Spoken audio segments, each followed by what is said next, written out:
Okay guys, welcome back to part 29 of the series how to create an epic Discord server for your YouTube channel. So guys, we are on part 29 and we are going to be focusing on voice channels in this part. So it's quite easy, to be honest. We have to choose voice channel and then game discussion.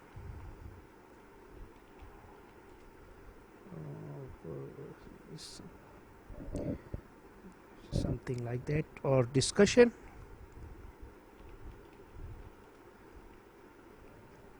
Discussion 1 created a voice channel, my friends. See, a voice channel and general discussion 1, and I am going to create another voice channel as well.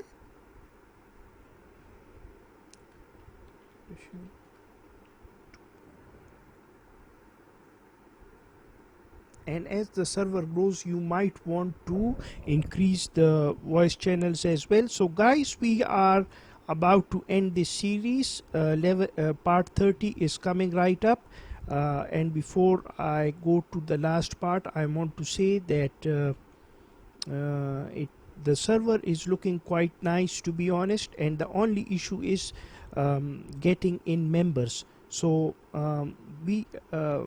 I'm going to be discussing all the possible ways on how to get members into your Discord server. That is going to be the topic of the last part. So stay tuned guys. Take care.